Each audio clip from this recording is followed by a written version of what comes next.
Today we're going to talk about Goodreads and if they're really recommending good books. Hello everybody and welcome back to the channel. My name is Brianna and this is For Pause in a Book. I make bookish videos over here on my little corner of the internet, so if it's something that you're interested in, make sure that you hit that subscribe button down below. Goodreads has almost always been the standard for reviewers, and it tends to be the site where the majority of people tend to go for reviews and recommendations. And today I'm going to talk about whether or not I think those recommendations are any good. Now, Goodreads does their ratings on a scale of 1 to 5, 1 star to 5 stars. And obviously, the more ratings and the more reviews that come in for certain books, the harder it is to change that rating either up or down. And so you see a lot of books sitting around that 3.5 range.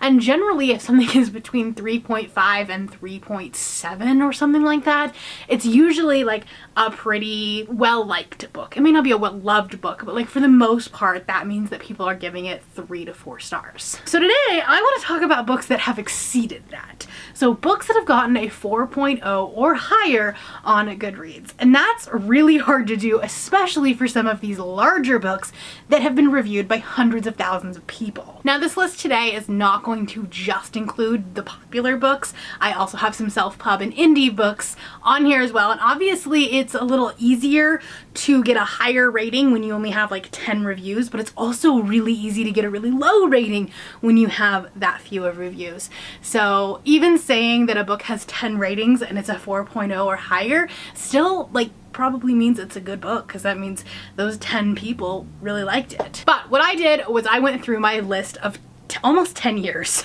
of being on Goodreads and looked at the average rating. I'm going to take that list of the books that Goodreads has an average score or an average rating of 4.0, and I'm going to tell you which ones I personally think are worth it. I'm going to go in ranking order. So the lowest rating on this list is going to be a 4.07, and the highest rating on this list is a 4.6.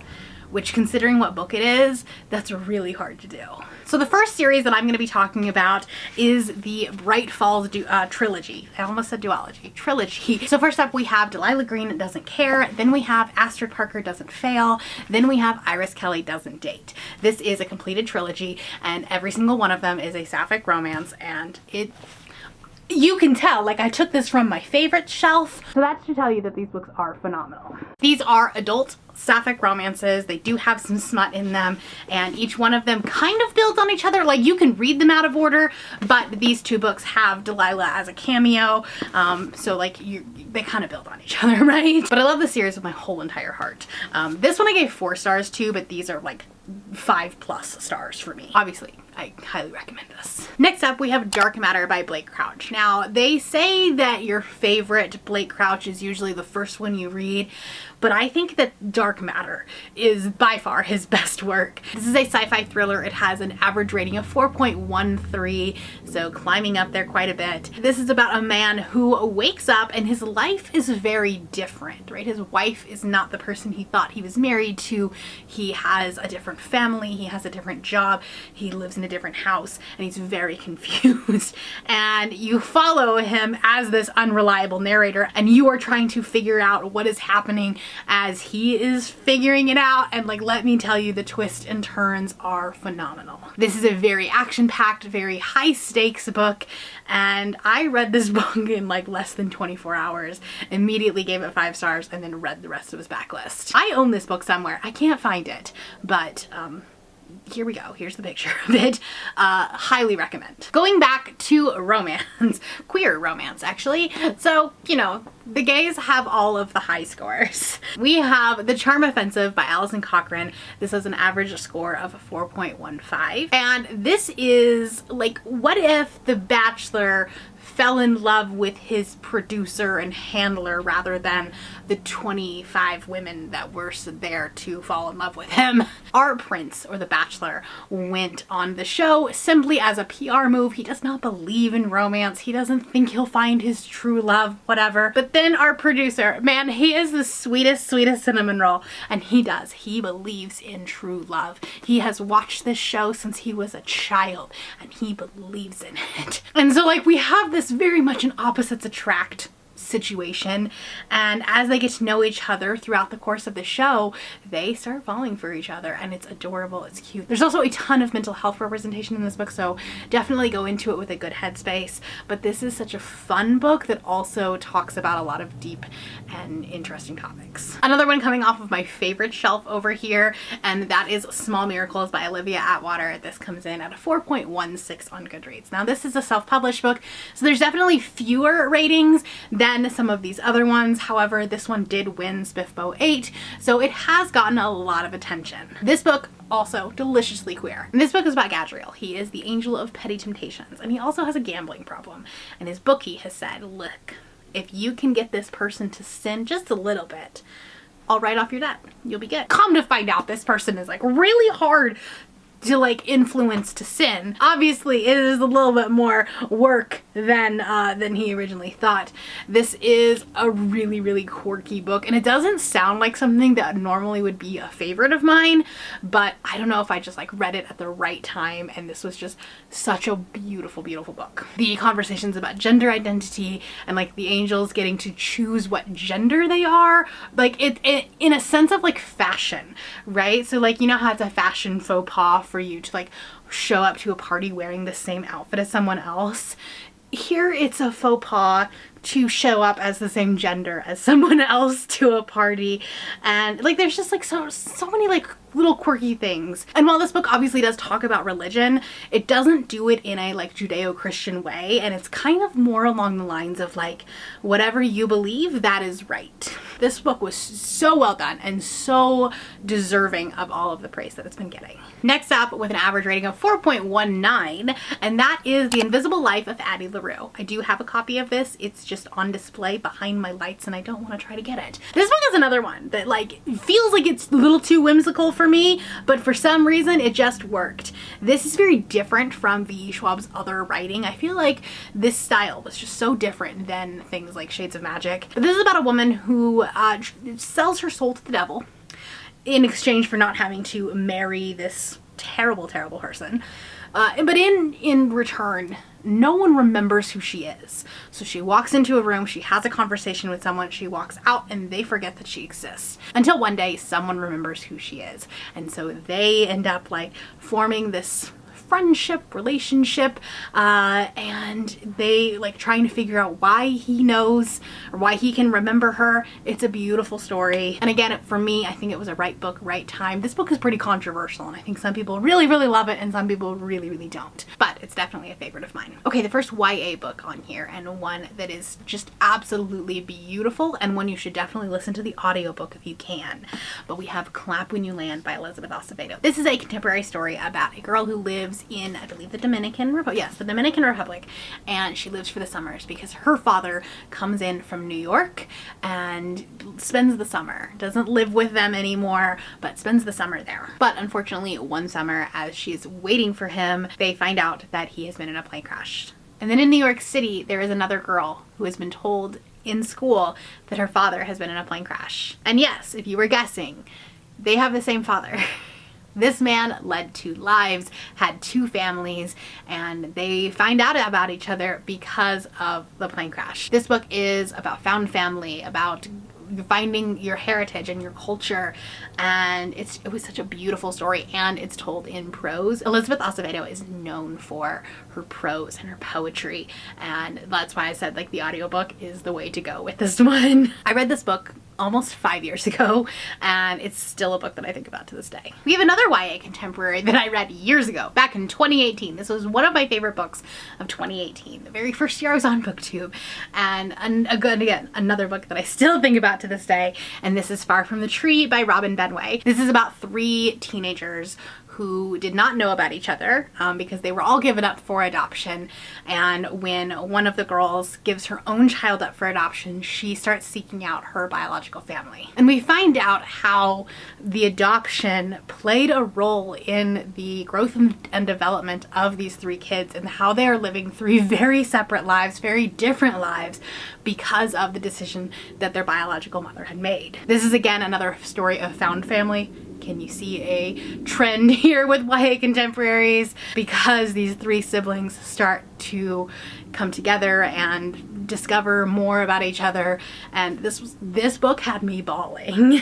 Okay, let's move on to some sci-fi. The first one we have at a rating of 4.28 is A Psalm for the Wild-Built. This is the first book in the Monk and Robot duology, and this is a tiny little novella that is just so cute. So cute. This is about a tea monk, and in this society, these tea monks will go to different communities and brew tea for the people, and it's a form of service to them. And our monk is traveling along the road and finds a robot. And these robots had been extinct for a very long time, or they had been dormant, and this robot wakes up. Our robot like has such a joy for life and trying to figure out things that are around him, and it's just adorable. This doesn't have a lot of plot, a lot of substance to it, so it's definitely more of a good time read, but there's a lot of commentary about community and about environmentalism and about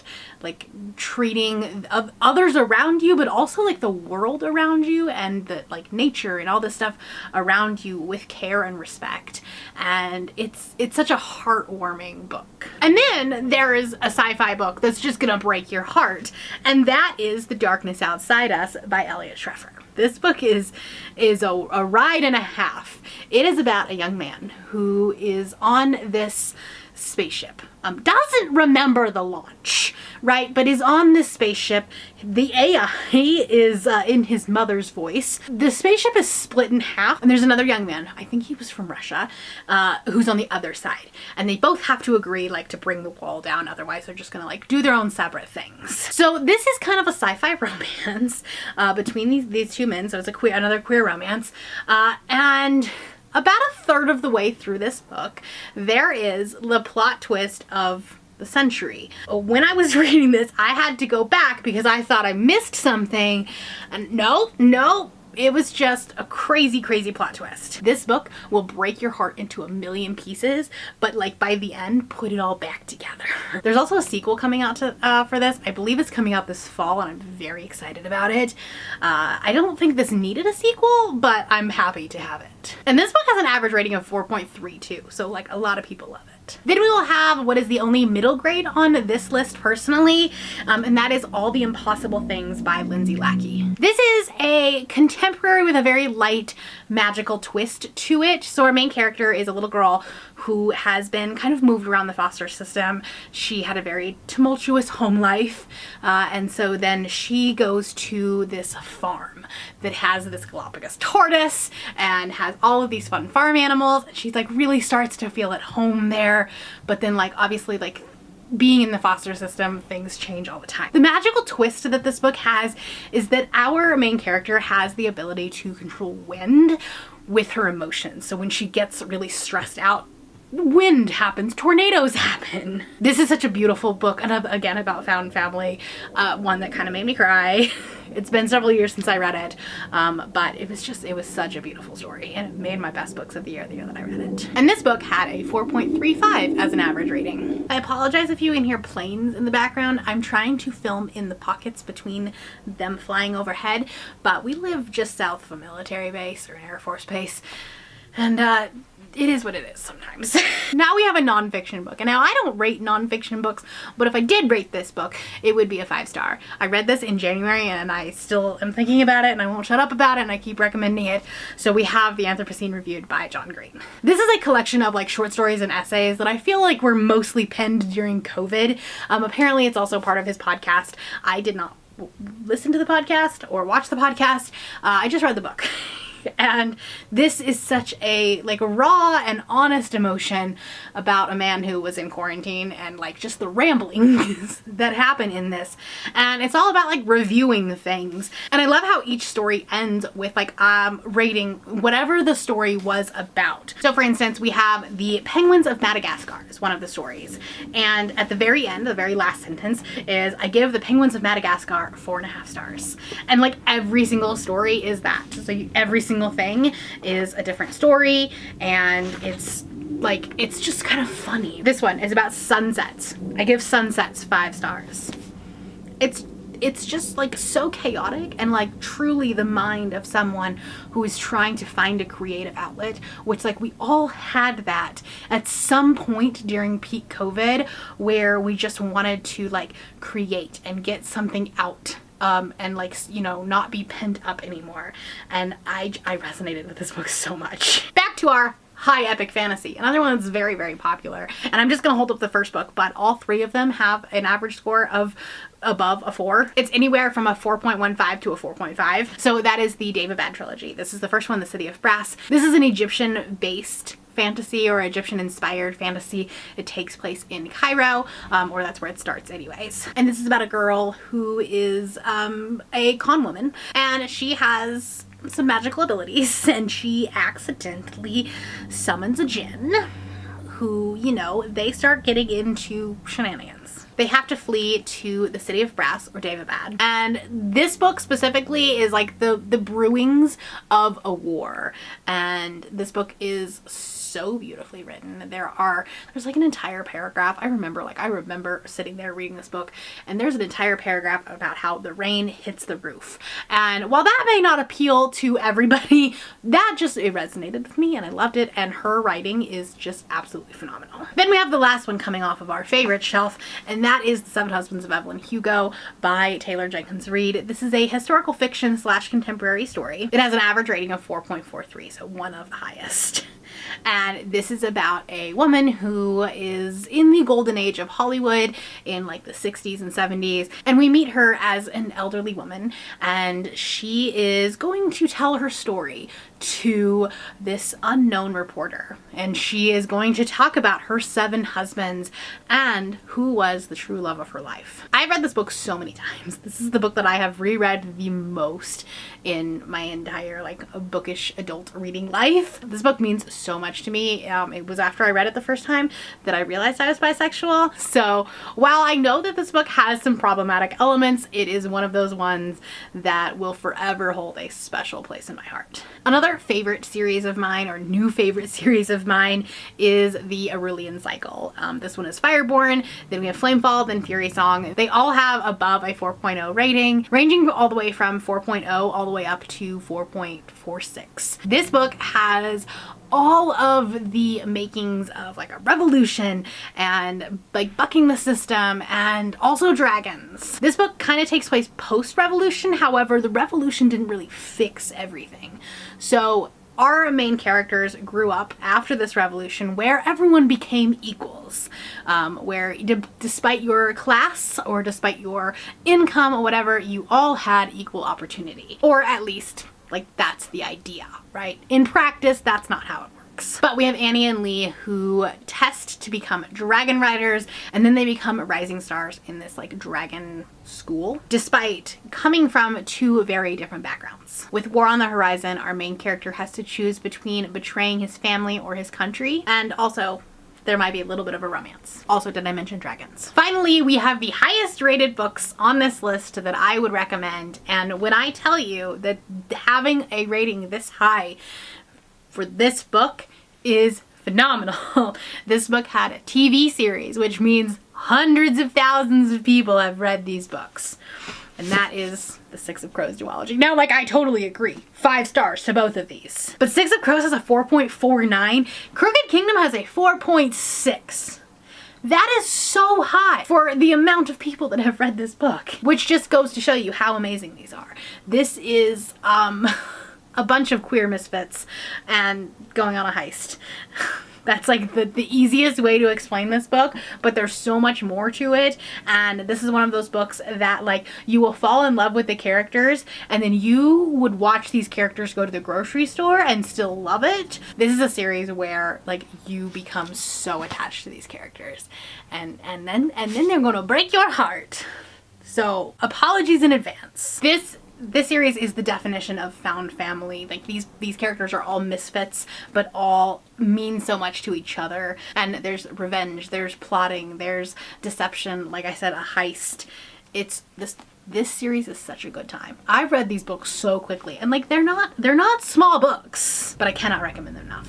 So those are some very highly rated books on Goodreads that I also think are great books for you to pick up. Let me know down in the comments below if you have read any of these or if any of these books are on your TBR. And if you're not feeling chatty, put a dragon emoji in the comments. That's all I have for you today. If you are new here and you have not yet subscribed, there's a little button and you can do so down below the video. If you'd like to hang out with me more, the links to my Instagram, Goodreads, Twitter, and my Patreon are linked in the description below.